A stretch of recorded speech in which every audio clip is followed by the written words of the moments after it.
Beitu lagunak, ze liburu polita, eta ilustrate, ze polita da, ze marrazki ederrak dauden, Bai, pozik gabe. Eta kiratza zergatik kiratza? Ba, txakurrek normalean usaimena naukitzen dute, baina justo pantxi txakurrak ez dauka usaimenik. Eta hemen dago kukuso bat, arkakuso bat nimi deitzen dena, eta berak erakutsiko dira zer den usai ona, usai txarra, bakoitzarentzat da gauza bat. Eta orduan kiratxa jarri dugu. Baina, bueno, ideia hau, noiztikan etortzen, noiz hasi zinen hau sortzen, nola hasi zinen historionekin? Ba, dago, Galtzagorri elkarteak antolatzen du da, gazte eta aur literaturan aritzen den elkarte bat, eta elkarte horrek antolatzen du bikoteka egiten den programa bat. Bikotekan, biko talde baten jartzen zaituzte, hau da, ilustratzaile eta idazle. Bai. Eta Iban Taneri jarri ziguten, gu aurkeztu ginen separatuta, ez? Eta jarri gintuzten elkarrekin. Eta orduan horre ezagutu nuen Iban, bikoteka programan, zoaz Iruñara, astebete, eta bertan zaude bi irakasle gidarirekin, gure kasuan Maite Mutu Berria orain saria irabazi duen ilustratzailea eta Inigo Astiz idazlea. Eta beraiek erakutsi ziguten nola egin edo ze pauta euki album ilustratu bat ateratzeko. Segurratza jarraitu eta nola ekin hori da. historiak. Eta ginen bikote bat baino gehiago horre. Eta, hori, Bantani tartean. Eta hortik ateratzen ideia. En plan, ja atera ginen hortikan jakinda gutxo gara bera zer egin bar genuen. Eta behin genekiela egingo genura txakur baten historia, egongo zela jarraituta arkakuso batekin, eskat bagenekin, eta gero ja beste guztia gelditu, hitz egin, nik bidali nion testutxo bat, proposamen bezala.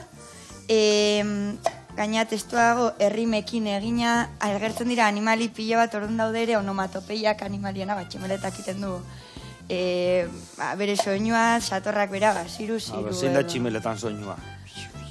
Oso suave, ez da? Bai, gutxo gora, bera. Bai, bakoitza, bera. Gero, aztezera begiratzen, karo, ni hor ez nekien asiran, eta sinintzen begira, eta euskerak baditu, gero, oso aberatxa da gauza horietan soinuetan. Zer da usai txarra, zer da usai ona, ez? Niretzako behar bada... Azal horia egozten aireanian zer da? Azal hori usaila, kiratza, edo... Hori da, ez dakigu, eta gero gainera... Batzuntako kiratza bestetan. Xago nuke usaiak memoriarekin ere lotura handia daukal, eske guretzako, ez?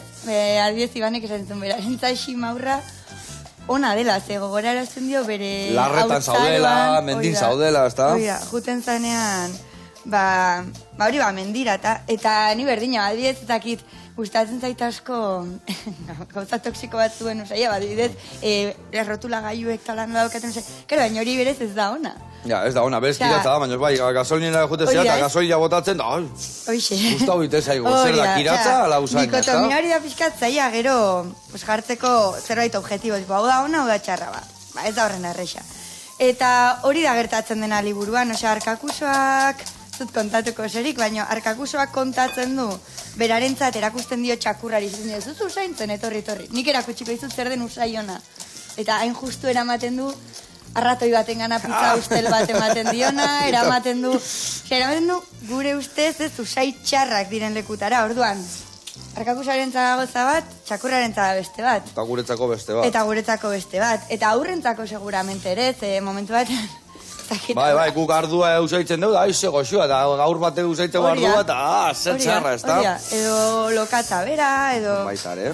Amar mila hau, eta orduan, kiratxa definitzen, ez da oso erresa, baina guretzako hau txarra, baina hor gelditzen da zer da usai txarra. Liburuzka hau, ze adinetako jendentzako dao zuzenduta? Begira, askotan egiten dute galdera hori, eta nik esango dut dela txiki-txikitatik, 3 urtetatik, 10 urte arte.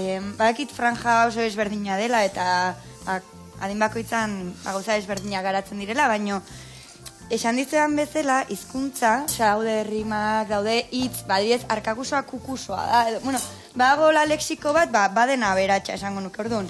10 urtekoentzat oso baliagarria da. Ez, jaukitzea hizkuntza aberats bat liburuan. Eta txiki-txikientzat ere badaz, hori onomatopeiekin gero norbaitek kontatzen badio aur bati ipuin hori, ere balio du, olako aur batentzat, ilustrazioak ere noski balio dute adin guztientzat, eta, franja horretan gutxo gora bera.